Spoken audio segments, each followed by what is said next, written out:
Bonjour à tous. Nous vous remercions de vos commentaires et de votre intérêt à nous suivre sur cette chaîne. Nous apprécions votre intérêt et vos commentaires. Si vous êtes nouveau sur cette chaîne, n'oubliez pas de vous inscrire afin d'être averti de la sortie d'une nouvelle vidéo. Nous apprécierons si vous partagez nos vidéos avec vos amis. Le sujet de cette semaine s'intitule « Quand votre monde s'écroule ». Quand mon monde s'effondre et quand le vôtre s'effondre, que devons-nous faire ? C'est la question à laquelle nous répondrons à travers cette merveilleuse leçon. Mettez-vous à la place du roi Achaz. Votre royaume est faible, et un autre royaume plus fort que vous s'allie à un troisième royaume pour vous faire la guerre. Que pourriez-vous faire ? Le monde d'Achaz était sur le point de s'effondrer, il avait donc besoin d'un allié puissant pour surmonter cette situation dangereuse. À qui pouvait-il faire confiance ? Nous allons discuter des 5 points suivants. Point numéro 1. Des temps dangereux. Point numéro 2. Croire être établi. Point numéro 3. Demander un signe. Point numéro 4. Le signe. Une vierge et un enfant. Point numéro 5. Immanuel, Dieu avec nous. Point numéro 1. Les temps dangereux. Et il a été dit à la maison de David, les forces syriennes sont déployées à Éphraïm. Alors son cœur et le cœur de son peuple furent émus comme les arbres des bois sont émus par le vent. Ésaïe chapitre 7 verset 2. Ce n'était pas une bonne époque pour le royaume de Juda. Édom et les Philistins les troublaient. De plus, les rois d'Israël et de Syrie ont uni leurs forces pour renverser Achaz. Ils voulaient couronner le fils de Tabel comme un faire-valoir. Ils ont fait cela pour devenir plus forts car la Syrie devenait une menace sérieuse. Ils renforçaient leur puissance militaire sous le règne de Tiglath-Pilesé III. Le roi impérieux Achaz a demandé l'aide de la Syrie. Cela semblait être une bonne idée à l'époque, mais ce plan a échoué. Point numéro 2. Que l'on croit établi. Il est écrit dans le chapitre 7, verset 9 d'Ésaïe, « Si tu ne crois pas, tu ne seras pas établi.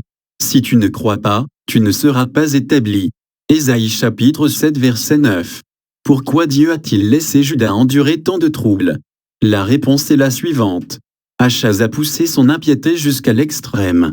Il a été le premier roi de Juda à sacrifier son propre fils aux idoles. Dieu a laissé toutes ces difficultés se produire afin qu'il puisse reconsidérer sa folie excessive. Ésaïe a rendu visite à Achaz avec son fils Shear-Jashub. Il a donné au roi un message d'espoir et l'a supplié de faire confiance à la puissance de Dieu. Ces dangereux rois, Pékin et Rezin, n'étaient que de la fumée pour Dieu. Si Achaz faisait confiance à Dieu, son royaume serait maintenu. Point numéro 3. Demandez le signe de la croix. Demande au Seigneur ton Dieu un signe, que ce soit dans les profondeurs ou dans les hauteurs. Mais Achaz a dit, je ne demanderai pas, je ne mettrai pas le Seigneur à l'épreuve. Ésaïe chapitre 7 versets 11 à 12.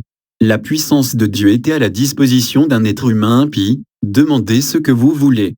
Dieu était prêt à donner à Achaz tout ce qu'il demandait, car il voulait éclairer son cœur par la foi pour qu'il revienne à lui. Mais Achaz ne voulait pas que Dieu l'aide. Il a fermé les portes de son cœur à la foi. Comme Achaz avait rejeté Dieu, Ésaïe a cessé de parler de ton Dieu. Il a reproché à Achaz d'avoir dérangé mon Dieu. Le roi de Juda a rejeté Dieu, mais Dieu n'a pas rejeté son peuple. Amen. Le roi de Juda a rejeté Dieu, mais Dieu n'a pas rejeté son peuple. Point numéro 4. Le signe, une vierge et un enfant. Par conséquent, le Seigneur lui-même vous donnera un signe. Voici, la Vierge concevra et enfantera un fils. Ésaïe chapitre 7 verset 14. Dieu a choisi le signe lui-même.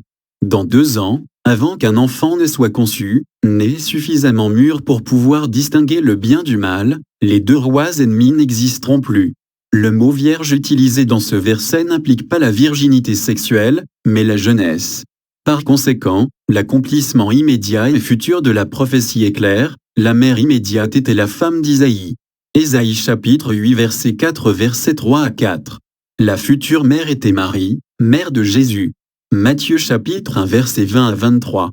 Le fils immédiat était Mahéchalal-Ashbaz. Ésaïe chapitre 8 verset 1 et 18. Le futur fils était Jésus. Luc chapitre 1 verset 31.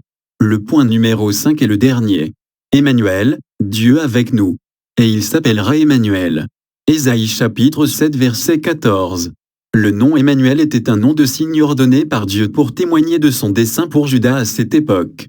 Le signe de l'Emmanuel témoignerait de la présence de Dieu auprès de son peuple pour le guider, le protéger et le bénir. Au-delà des accomplissements immédiats et futurs de la prophétie, c'est aussi une promesse universelle, Dieu est toujours avec nous, même lorsque nous traversons des moments difficiles. Le même Dieu qui était avec Jacob dans sa tribulation et avec les 3 jeunes hommes hébreux dans le feu a promis d'être avec nous aussi. Alors, quand votre monde s'effondre, demandez à Emmanuel de vous aider et il vous aidera. Emmanuel, Dieu avec nous. Cela signifie tout pour nous. Quelle large fondation pour notre foi. Quelle grande espérance avec l'immortalité place-t-elle devant le croyant.